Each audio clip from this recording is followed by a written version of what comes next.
우리 기독교는 수련의 종교가 아니고 기도의 종교입니다.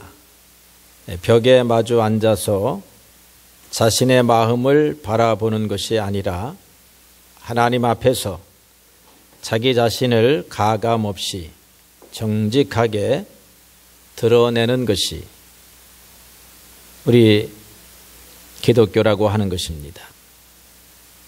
하나님 앞에서 자기의 죄를 고백하고 하나님이 베푸신 은혜에 감사하며 또 인생의 연약함을 하나님께서 도와주시기를 간구하는 것이 우리의 기도라 할 것입니다. 그래서 신앙생활은 기도의 생활입니다. 예수님께서 오늘 우리에게 기도에 관해서 명확한 지침 몇 가지를 가르쳐 주셨습니다. 당시에 많은 사람들은 기도하기는 했지만 올바른 기도의 생활을 하지를 못했습니다. 오늘날 우리의 모습도 그런 부분이 없지 않아 있습니다. 주님이 가르쳐 주신 기도의 원칙 두 가지를 오늘 함께 묵상하고 함께 생각해 봄으로써 하나님이 기뻐하시는 기도의 생활, 능력 있는 기도의 생활에 대해서 우리가 은혜를 나누기를 원합니다. 첫 번째 주님께서 주신 기도의 원칙은요, 기도는 은밀한 가운데 계시는 하나님 앞에 은밀하게 행하는 것이다 라고 이렇게 가르쳐 주었습니다. 많은 사람들이 당시에도 기도하기를 즐거워했고 즐겨했는데요, 유대인들은 선조들의 기도의 모범을 따라서 하루에 3번 기도하기를 좋아했습니다. 다윗도 시편에서 내가 아침과 점심과 저녁에 주께 부르짖나이다 그렇게 고백을 했고, 다니엘도 다니엘서 6장 10절에 보게 되면 하나님 앞에 3번씩 기도를 했다 그렇게 말하고 있습니다. 사람들은 회당에서 즐겨 기도했습니다. 또는 회당 가는 길에 대로에 서서 기도하기를 좋아했다는 것입니다. 그래서 오늘 예수님께서는 회당과 큰 거리 어귀에서 기도하기를 좋아하는 사람들에 대해서 경계하셨습니다. 그리고 그들은 이미 자기의 상들을 받았다라고 말씀하셨습니다. 왜냐하면 이런 사람들은 사람들의 시선을 받기를 원하였기 때문에 그것으로 사람의 시선을 충분히 받았으므로 그들이 원하던 상급을 받았다라고 하는 것입니다. 어찌 보면 땅에서의 상급을 받았습니다. 사람들의 존경과 주목은 받았습니다. 그러나 기도의 원래의 목적은 하나님 앞에 우리가 나타나는 것이기 때문에 그것을 우리가 참된 기도라고 말할 수 없는 것입니다. 오늘 예수님의 이 말씀은 특정한 기도 장소를 반대하시는 것은 아니었습니다. 회당에서 기도하지 말아라, 성전에서 기도하지 말아라, 대로에서 기도하지 말아라 그렇게 말하고자 하는 것은 아니었습니다. 예수님은 공식적인 예배 모임을 반대하는 것도 아니셨습니다. 공중기도, 성도들을 대표해서 예배 중에 드리는 공중기도를 반대하시는 것도 아니었습니다. 예수님이 반대하시는 것은, 예수님이 경계하시는 것은 자신이 믿음이 있는 사람인 양 그렇게 꾸며서 하나님 앞에 자신을 드리지 아니하고 사람 앞에만 보이려고 하는 태도를 경계하신 것입니다. 기도가 사람에게 보이려고 하는 것이 아니고 하나님에게 자기 자신을 알리려고 하는 것이라고 하면 우리의 일상적인 기도의 생활은 은밀히 기도하라 라고 하는 이 명령을 따라가야 합니다. 이 명령을 따르려고 하면요, 첫째로 기도는 꾸며서 하는 것이 아니고 고요한 마음의 준비를 가지고 해야 하는 것이다 하는 것을 기억해야 합니다.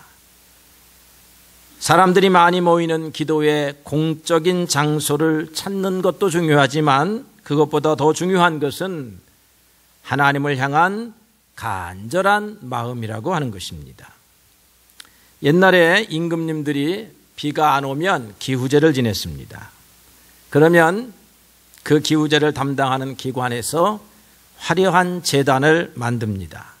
그리고 그날 입는 특별한 또 복장들이 있습니다. 그리고 격식을 갖추어서 기도를 드립니다. 이러한 기도는 백성들에게 보여주기 위한 기도였습니다. 그러면 백성들은 하늘이 내신 왕이 우리를 위하여 하늘에 제사를 드리고 있구나라고 생각을 하고 마음에 안심을 한 것입니다. 그러나 왕의 마음이 진실했다든지 왕의 진실로 기도했다든지 그런 것과는 관계가 없었다는 것입니다. 하나님은 정직한 자의 기도를 좋아하시는 것입니다. 그래서 우리는 기도는 은밀한 중에 한다 하는 이 말은 정직한 기도를 드려라, 마음으로 기도를 드려라 하는 말과 일맥상통하는 것입니다. 정직한 기도는 교만한 기도와 반대가 됩니다. 누가복음에 보게 되면 바리새인이 기도하는 기도의 내용이 나와 있습니다. 누가복음 18장 9절로 14절에 보게 되면 바리새인은 이와 같이 하나님 앞에 기도했습니다. 나는 다른 사람들과 같이 아니했습니다. 다른 사람들은 도둑질합니다. 악을 저지릅니다. 간음을 행합니다. 그렇지만 나는 일주일에 2번씩 금식합니다. 소득의 11조를 드립니다. 나는 다른 사람과 달리 하나님 앞에서 선한 율법을 지켰습니다. 이렇게 하나님 앞에 자기 자신을 자랑하며 기도했는데 예수님께서는 이런 기도는 하나님이 받으시는 기도가 아니다라고 그렇게 말씀을 하십니다. 왜 그런가 하면 이 기도는 우리 자신을 모르는 정직하지 못한 기도였기 때문에 그런 것입니다.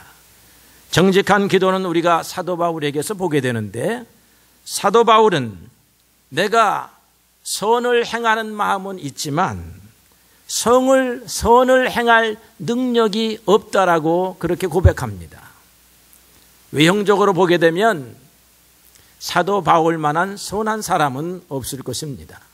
사도 바울처럼 주님 앞에 충성스러운 사람은 없을 것인데 하나님의 성령이 사도 바울의 마음을 비추어 주니까 사도 바울이 내가 하나님 앞에서 자랑할 것이 하나도 없다라고 하는 사실을 알게 된 것입니다.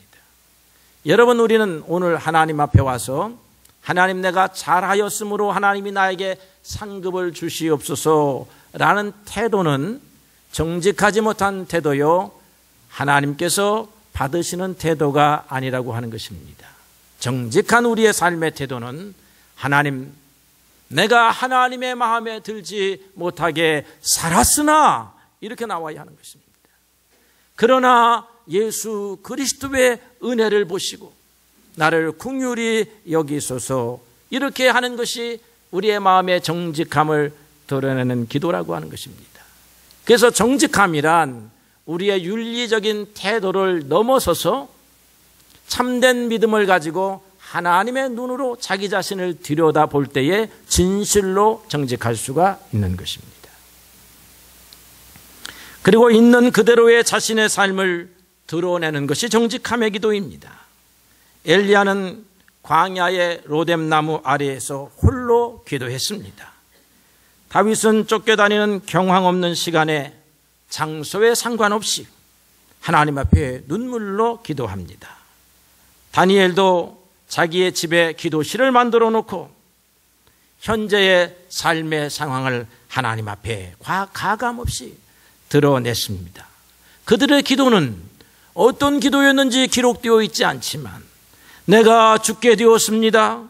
나의 하나님이시여 하나님께서 나를 돕지 아니하시면 오늘 내 생명이 내 것이 아닐 것입니다. 하나님의 자비와 긍휼을 간청합니다 하는 기도입니다. 하나님이 오늘 우리를 돕지 아니하셨다 하면 오늘 우리는 여기에 있지 못했습니다. 하나님이 우리의 가정과 자녀들과 우리의 삶의 기업을 돕지 아니하셨다라고 하면 오늘 우리는 여기에 평안하게 예배할 수 없는 사람이 되었을 것입니다. 이것이 하나님의 은혜에 대한 정직한 태도라고 하는 것이고 나의 삶을 바라보는 정직한 태도입니다. 우리에게는 능력이 없으나 전능하신 하나님의 능력을 바라봅니다. 우리는 선하지 못하였으나 우리의 잘못과 허물보다는 은혜를 베푸시는 하나님을 바라봅니다. 이것이 하나님께서 원하시는 정직한 기도입니다. 이 기도는 심령에서 나오는 것인지 기도의 외적인 태도에서 나오는 것이 아니라고 하는 것입니다. 하나님이 은밀하게 보신다는 말은 우리의 마음의 중심을 살피신다는 말이 될 것입니다. 뿐만 아니라 정직한 기도라고 하는 것은 정직한 삶이 뒷받침된 사람이 하는 기도입니다. 여러분의 삶이 정직해야 해요. 여러분의 삶이 신실해야 합니다. 야곱이 마지막에 12아들을 축복할 때에 무조건 축복하지 아니했습니다. 르우벤에 대해서는 그가 잘못한 것 때문에 축복을 다 받지 못했어요. 레위와 시므온도 그들의 잘못과 허물 때문에 하나님의 축복을 다 받지를 못했습니다. 그들의 삶이 하나님 보시기에 온전하지 못하였으므로 하나님이 가려서 축복을 하시는 것을 볼 수가 있습니다. 그래서 정직한 기도라고 하는 것은 자기의 삶을 회개하고 평소의 삶 속에서 하나님의 선을 행하는 사람들이 드릴 수 있는 기도라 하는 것입니다. 잠언 15장 8절에 보게 되면 악인의 제사는 여호와께서 미워하여도 정직한 자의 기도는 하나님께서 기뻐하시느니라 하셨습니다. 여러분, 주님 앞에 나와서 기도의 예배에 꾸며서 하는 것이 아니라 우리의 마음 있는 그대로 하나님의 궁유를 바라보는 자의 자세로 예배하고 기도해야 할 것입니다. 사람에게 보이기 위해서 기도하는 것이 아니고 하나님에게 보이려고 하는 것이 기도라고 한다면 그 다음으로 중요한 것이 있습니다. 믿음 가지고 와서 기도해야 합니다. 믿음으로 기도해야 한다라고 하는 것입니다.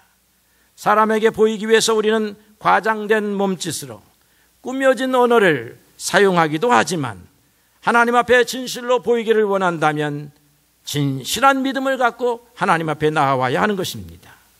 바알의 선지자들과 엘리야가 갈멜산 정상에 섰습니다. 모두가 정성껏 제단을 쌓고 제물을 그 위에 올렸습니다. 바알의 선지자들은 아침부터 낮까지 그리고 저녁 늦게까지 큰 소리로 미친 듯이 기도하였다라고 성경이 기록합니다. 그들은 규례를 따라서 피가 흐르기까지 칼과 창으로 그 몸을 상하게 하기도 하였다라고 기록했습니다. 이 교회 제사와 기도는요, 온갖 화려한 몸짓과 자극적인 방법으로 그렇게 기도해야 합니다. 그래야 사람의 주목을 끌 수가 있는 것입니다. 그들이 칼과 창을 가지고 자기의 몸을 자해하면서 기도하니까 드디어 사람들은 절정의 시간이 왔구나, 결정적인 시간, 하늘로부터 응답이 오는 시간이 왔다라고 생각을 했지만 아무런 응답이 일어나지를 아니했습니다. 엘리야는 이런 주술적인 의식을 철폐했습니다. 이런 주술적인 의식을 사용하지 않았습니다.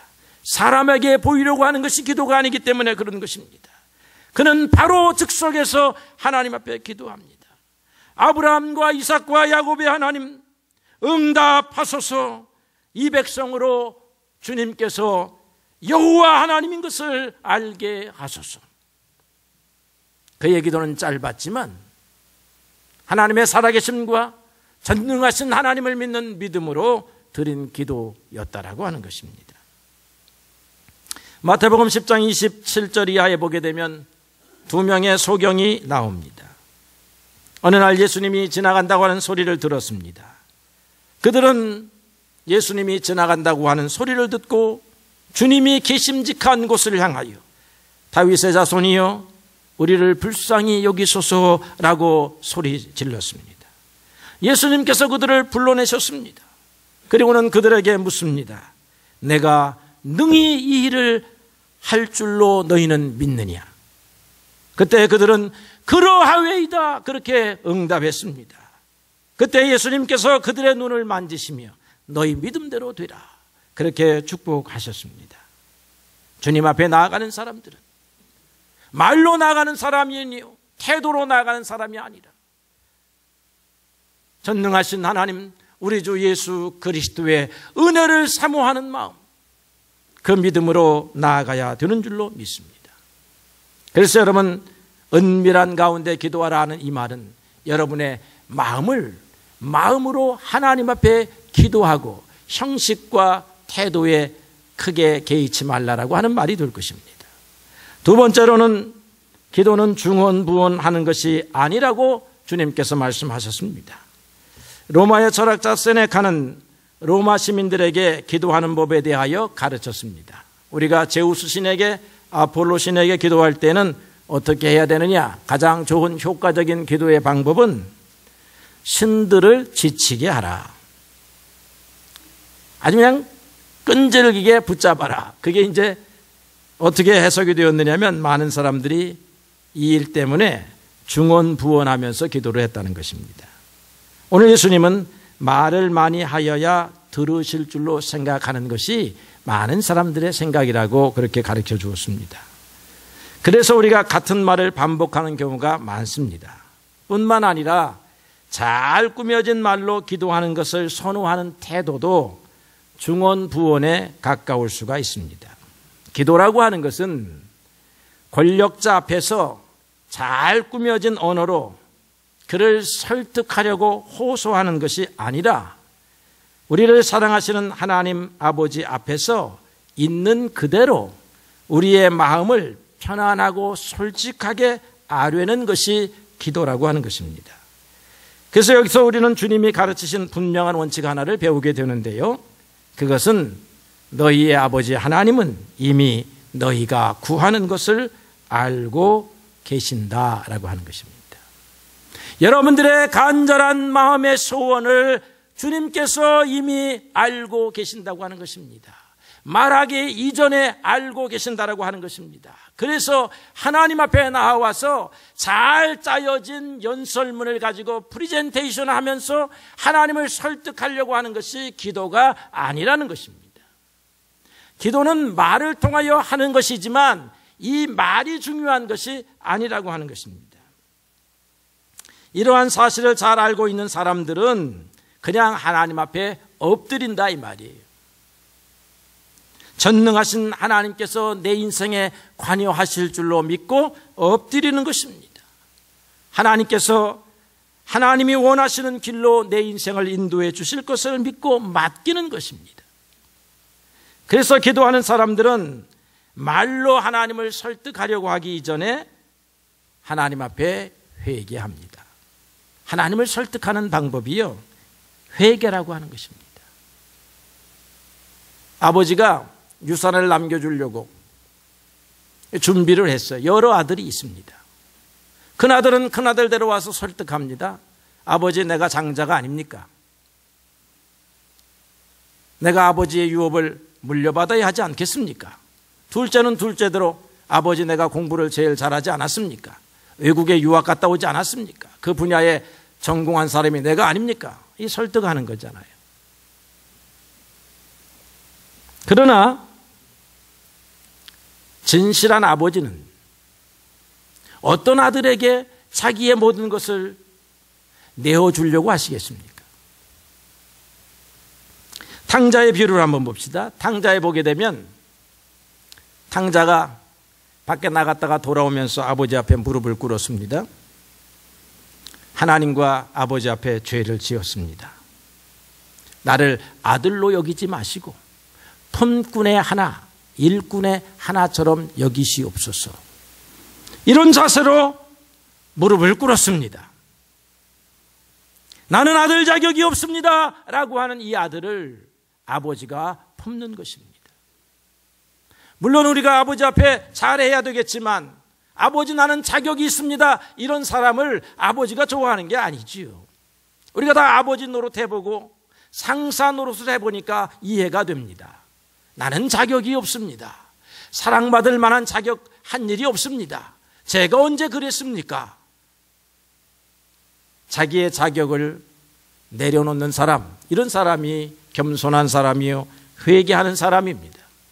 그러니까 하나님을 설득한다라고 하는 것은 말로 설득하는 것이 아니라 이런 삶의 자세와 태도로 하나님을 설득하는 거죠. 그게 바로 회개라고 하는 것입니다.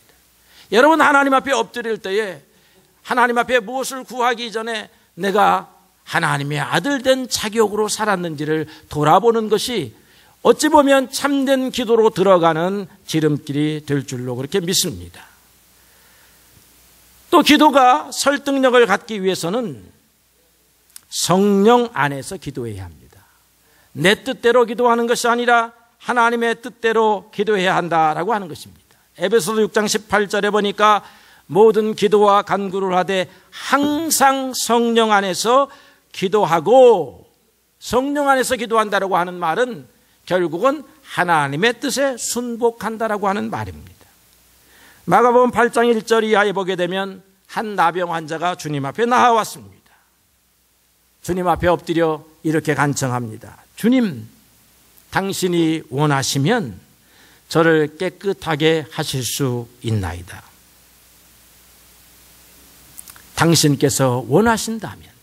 주님의 능력에 대해서는 의심이 추호도 없었습니다. 주님은 나를 깨끗하게 하실 수 있는 능력을 가지신 분이십니다. 주님은 나를 성공케 하고 축복하시는 하나님이십니다. 오늘이라도 하늘의 문을 여시고 하늘의 복을 주실 수 있는 분이십니다. 하나님이, 주님께서 저에게 원하신다면 그 복을 주시옵소서라고 하는 것입니다. 예수님께서 내가 원하노니 깨끗함을 받아라, 이렇게 그를 축복하고 그의 기도에 허락하신다고 하는 것을 볼 수 있습니다. 여러분, 주님께서는 우리에게 때에 맞게 응답하십니다. 어떤 때는 긴급한 것은 긴급한 대로 응답하시는 하나님이십니다. 어떤 때는 기다리라고 하실 때가 있습니다. 이 모든 것을 하나님께 맡겨야 합니다. 코리텐 붐이라고 하는 여사가 공산권의 루마니아에 성경을 들고 갑니다. 큰 가방에다가 성경을 잔뜩 넣고 공항 검색대 앞에 섰는데요, 그날따라 검색이 굉장히 심하게 되었습니다. 이 앞에는 성경 금지, 요즘에 여러분들 가면 뭐 금지하는 품목 있잖아요. 금지 품목. 뭐 향수 갖고 가지 말아라, 병에 든 거 갖고 가지 말아처럼 성경이 금지 품목입니다. 공산권에 들어가면. 그런데 한 권도 아니고 큰 가방으로 하나 가지고 가게 되었습니다. 가기는 가야 되겠는데 검색대는 통과해야 합니다. 그가 주님 도와주세요. 내 순서는 다가오는데 주님 도와주세요. 그렇게 기도합니다. 그랬을 때 검색원이 와가지고 이 할머니니까, 할머니 끝에서 오랫동안 기다리셨군요 라고 하면서 검색은 하지 않고 가방을 들어다 주었다는 것입니다. 코리텐 붐이 간증하는데 저는 이 간증을 믿습니다. 하나님이 그의 눈을 가리실 뿐만 아니라 하나님께서 그의 마음을 열어주셔서 그냥 다른 사람의 것 잘못을 끄집어내려고 하는 마음에서 사람을 돕고 싶은 마음으로 바꾸어 주셨습니다. 이것은 하나님께서 긴급하게 그 순간에 맞게 도와주시는 것이었습니다. 그런가 하면은 여러분들이 잘 알고 있는 성 어거스틴이 있습니다. 어머니 모니카가 열심히 기도합니다. 하나님, 우리 아들이 똑똑한데요, 우리 아들이 참 다른 아들에 비해서는 재능이 많은데 예수님을 믿지 않습니다. 예수님을 믿을 수 있는 아들이 되게 해 주십시오. 그러나 이 어거스틴은 자기가 살고 있는 북아프리카에서 로마로 가서 더 큰 성공과 출세를 하기를 원했습니다. 그래서 로마로 갈 계획만 짭니다. 어머니가 볼 때는 로마는 소돔과 고모라와 같은 도시입니다. 그곳에 가면 예수님을 알기는커녕 더 타락할 것 같습니다. 그래서 어머니가 간절히 기도하는데 어느 날 날짜가 잡혔습니다. 그래서 어머니는 더 기도합니다. 하나님, 배가 출항하지 못하게 해주시옵소서. 파도가 치게 해주시옵소서. 풍랑이 일게 해주시옵소서. 우리 아들이 못 가게 해주시옵소서. 발목이 부러지게, 그렇게 기도했는지 모르겠어요. 어쨌든 온갖 기도를 합니다. 그런데 떠나기로 한 날 날씨가 맑습니다.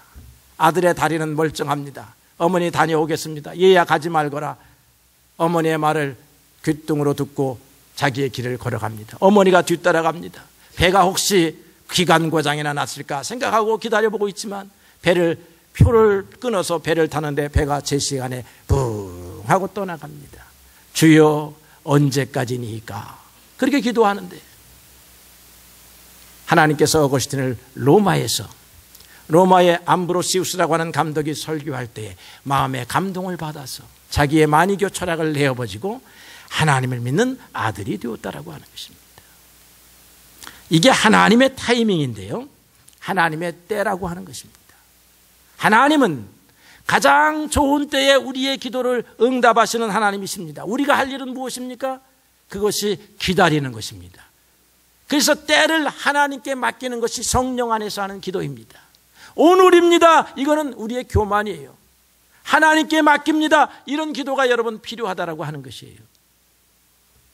갈라디아서 6장 9절에 보니까 우리가 선을 행하되 낙심하지 말지니 포기하지 아니하면 때가 이름에 거두리라, 그렇게 말씀했습니다.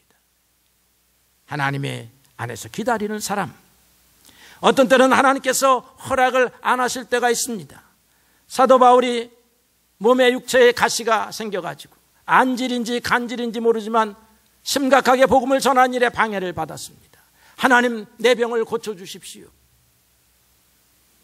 하나님께서 내 은혜가 내게 족하도다, 그렇게 응답하십니다. 하나님이 허락을 안 하시겠다라고 하는 것입니다. 그 불편함을 감수하며 십자가를 지라고 하실 때가 있는 것입니다. 또 우리가 정욕으로 구하는 기도는 받지 못한다라고 성경이 가르쳐 줍니다. 너희가 얻지 못하는 것은 구하지 아니하기 때문이, 구하여도 받지 아니하는 것은 정욕으로 쓰려고 잘못 구하기 때문이라. 이 모든 것들이 사람에게 보이려고 하는 태도입니다. 우리는 하나님께 맡깁니다. 기도하는 사람들은 하나님께 맡겨야 하는 것입니다. 때조차도 맡겨야 하는 것입니다. 어떻게 허락하실 조차도 맡겨야 하는 것입니다. 이런 사람들은 중언부언하는 사람이 아닙니다. 큰 믿음을 가지고 하나님의 능력을 의심치 않고 바라보는 것입니다. 내가 사망의 음침한 골짜기에 있지만 하나님께서 구하시고 안 구하시는 것은 하나님의 때가 하나님의 의지에 달려있다라고 생각하는 것입니다. 하나님은 오늘이라도 나를 구하실 수 있지만 나는 하나님의 때를 기다리노라 라고 생각하고 기도하는 것입니다. 이런 사람들은 하나님을 말로 설득하는 사람이 아니라 이런 믿음으로 하나님을 설득하는 사람이라 할 수 있을 것입니다. 그래서 오늘 우리에게 중언부언하지 말라고 하는 것은 기도는 말로 이루어지는 것이 아니라 믿음 안에서 이루어지는 것이다라고 하는 사실을 가르쳐주고 있습니다. 사랑하는 성도 여러분, 기도로 부름을 받았을 때 말 잘하려고 하지 말고, 말 못하니까 못 나온다 하지 말고, 여러분들이 하나님을 바라보는 믿음이 있으면 그것이 강력한 기도요, 능력 있는 기도요, 응답받는 기도인 줄로 믿습니다. 우리 권영국 장로님 기도 투박합니다. 그러나 진실한 기도이시죠. 그래서 우리 권영국 장로님이 우리 1월 첫째 주에 추수감사절 때 기도하는 이유는 그런 거예요. 우리 권영국 장로님은 이제는 나이가 들어서 못해 하실 수 있지만 권영국 장로님이 한마디 두마디 하는 그 기도가 진실한 기도의 은혜의 기도이기 때문에 우리가 하는 거예요. 말이 막히시지 아니하시면 하나님 나라에 가실 때까지 하셔야 됩니다. 예? 알아들으셨어요? 기도는 말로 하는 것이 아니라 삶으로 하는 것이요, 기도는 말로 하는 것이 아니라 믿음으로 하는 것이다 라고 하는 사실을 오늘 기억하는 여러분들이 되시기를 주님의 이름으로 축복합니다.